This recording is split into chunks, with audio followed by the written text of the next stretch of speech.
Hello everybody and welcome back to the Dragon's Library. So today we are going to be talking about something really stupid. For those of you who don't know, who haven't heard me in my last few videos, I have been making references to a movie I'm reviewing called Cocaine Shark. You see, these movies, I say movies because there are other movies by other cheap cash grab knockoff studios, are trying to rush out movies with the word cocaine and then followed by the word of an animal,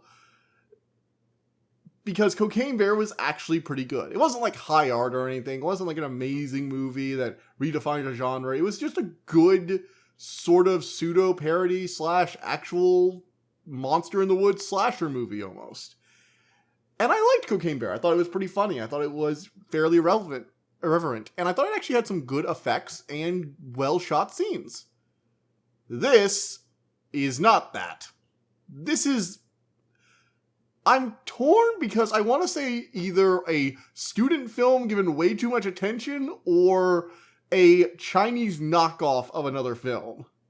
It's one of the two, and I genuinely can't say which one sometimes. Yeah. So I guess we should just get into it. Let's go ahead and do the summary before I explain why this movie is bad and tear it to pieces. A mafia drug lord has unleashed a new addictive stimulant called HT25. It's derived from a hormone produced by sharks that are held in captivity in a secret lab and causes mutagenic side effects. After an explosion and leak at the lab, an army of mutated, bloodthirsty sharks and other creatures are set loose on the world as a small band of people try and stop the carnage. That's the official description. The first part about the, leak and the explosion is fine. And one of the mutants gets loose. I say one because there is literally only one creature. It's a shark crossed with a crab, I guess. There are other creatures that are briefly shown in the lab. Like, we created monsters, and they flash to a few creatures. One of which is just bad CGI, but two of them are actually fairly decent stop motion. I'll get to that in a second. But yeah, you only have one monster, and it's barely on screen for more than a few seconds. I think it had less than a minute of total screen time across this whole thing. Here, I'll go ahead and start playing the total runtime of it when I get to a later part of the movie, so you can actually see the whole thing. Because I can actually show you literally all the scenes of the shark on them in this little tiny review. That's how little of it there is.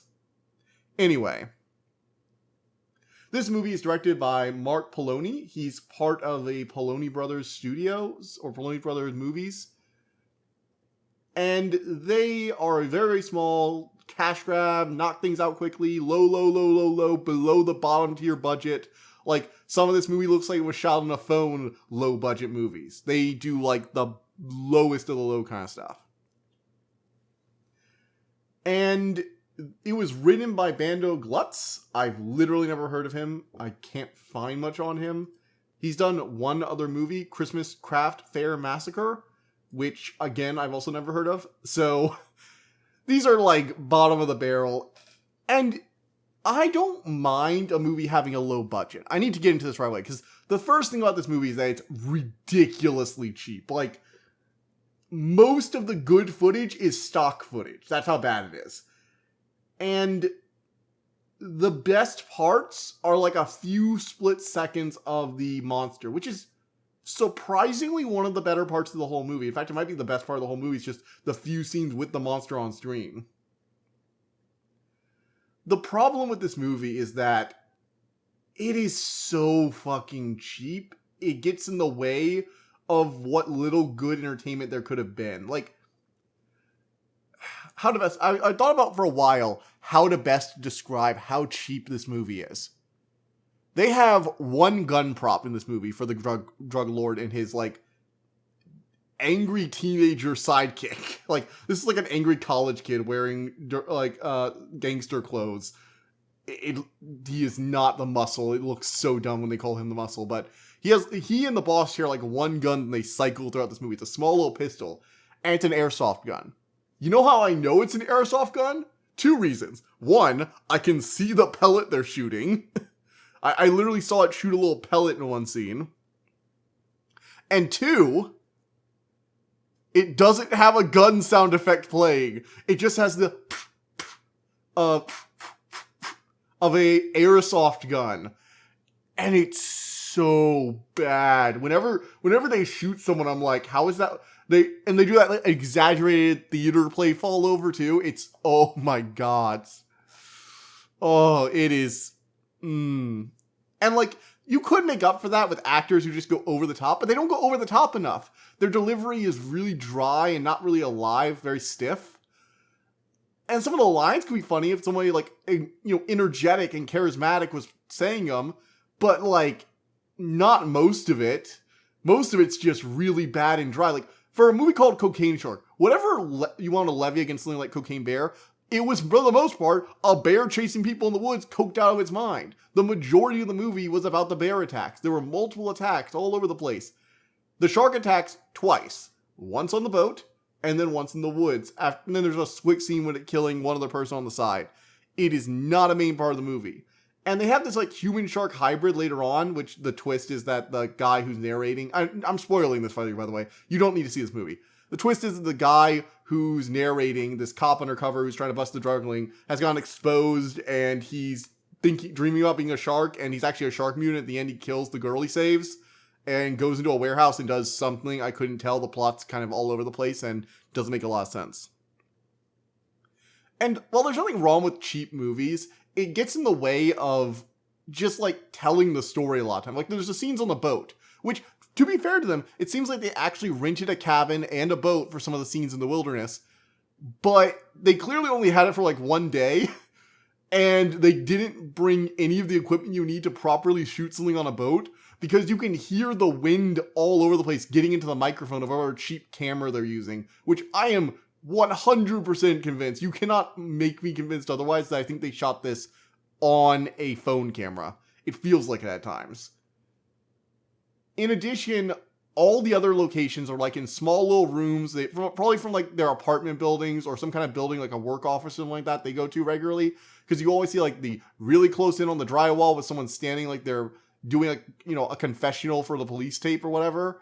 And sometimes there'll be like a, desk or a cabinet set up behind them with like a computer or some books on it. But it's clear that it's like an actual office people still work at, not like a set. And it's not in their favor in that regard. In addition, the few times they use CGI or stock footage, it comes across as really jarring and out of place. So the whole combined effect is like a very disjointed movie with really, really bad. Honestly, it's one of the worst things I've ever seen. I'm not even joking, like, it's boring. That's the problem. It's so boring for the vast majority of the movie. And the guy who's playing like the main police character is just so dry, and his voice is like, I wanted to sleep during this. I was bored out of my freaking mind. Even Avatar: The Way of Water didn't bore me as much. If this movie had been as long as Avatar: The Way of Water, I would have clicked off in like the first 2 seconds, not the first like hour or so. Like, I genuinely hated this.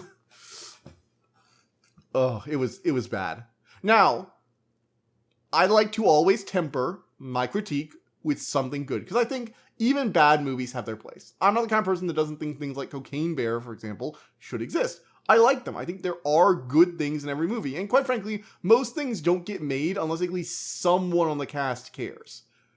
And the someone who cares in this case was the person who did the monster. The shark is this cool kind of crab shark great white hybrid, not great white, hammerhead hybrid, and it has a nice design. It's not too over the top. And at first I thought, wait, is it CG? Is that like really rough CG? And then they had a scene and I was like, that's stop motion. That's claymation.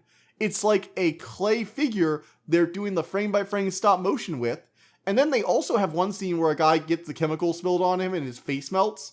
And that's all claymation as well. The face like twists up, and then they have the CGI effect over him for a while, and then it cuts to him, his face all twisted, apparently melted, and the clay slowly like goops away. It's like, okay, you know what? That wasn't the best claymation I've ever seen, but from someone up and coming or a new person to the field, or even just like someone who's done it for a while, this is actually pretty good work. It's not groundbreaking or amazing. It's no Jason and the Argonauts or anything like that, but it's good. It looks nice. And quite frankly, the shark in the scene where it's actually eating a guy, you can tell the guy's out of place, but the shark itself looks really menacing as a monster. I think it was a good choice. It's just stuck in like a really shitty live action movie. I'm sorry, there's no, I wish I could say there was something better after that, but like, I told you already, they didn't even bother to layer a gun sound effect on top of their airsoft gun. Aside from the stop motion guys, zero fucks were given on this. This is apparently it's about to come out on DVD. I could only find this on Tubi or Vudu. And apparently it's about to get released on DVD. I don't know where the hell you'll even find this. If you like unfunny bad movies, like this isn't a bad movie like Sharknado. Sharknado is a bad movie, but it knows what it is and it goes a little over the top and it throws CGI at the wall. This is a movie that's still almost trying to hide it at times. Like, it thinks it's better than it is, and that makes it way worse than it normally would be. I do not know how this thing got so much coverage. I think it was because it's part of a first new wave of movies that are trying to rip off Cocaine Bear. And yes, rip-offs of Cocaine Bear are now a thing. In fact, I'm going to list for you now. By the way, I'm not doing a full conclusion. This is like a 1 out of 10 for me. Don't watch this movie. However, you should be aware that there is now a whole list of knockoff Cocaine Bear movies. And I'm going to list them for you. Obviously, we have Cocaine Bear and Cocaine Shark. Now we have Cocaine Cougar, Attack of the Meth Gator, Cocaine Bear, The True Story, Ebola Rex, wow, and finally, Crocodile. These are all actual movies on IMDb. I don't think all of them have come out yet. I know Cocaine Cougar has come out, and Ebola Rex has come out. Just Ebola Rex. What the fuck? Anyway, that is, if you like looking at like the trash of the cinema world, there is a bunch of new trash for you to peruse. And here it is. I welcome you to it. Go ahead. It's not for me. I tried this. I had a lot of fun with Cocaine Bear, but I draw the line at Cocaine Shark. That's my line, apparently. So, yeah. Moving on from there, wow, that review went on way longer than I expected it to. For those of you who don't know, I stream on both YouTube and Twitch, Tuesday and Thursday at 7:30, and I have recently finished my playthrough of Tears of the Kingdom. Look forward to a review of The Legend of Zelda Tears of the Kingdom. It should be coming out in the next few weeks once I go through my 20-25 hours of footage.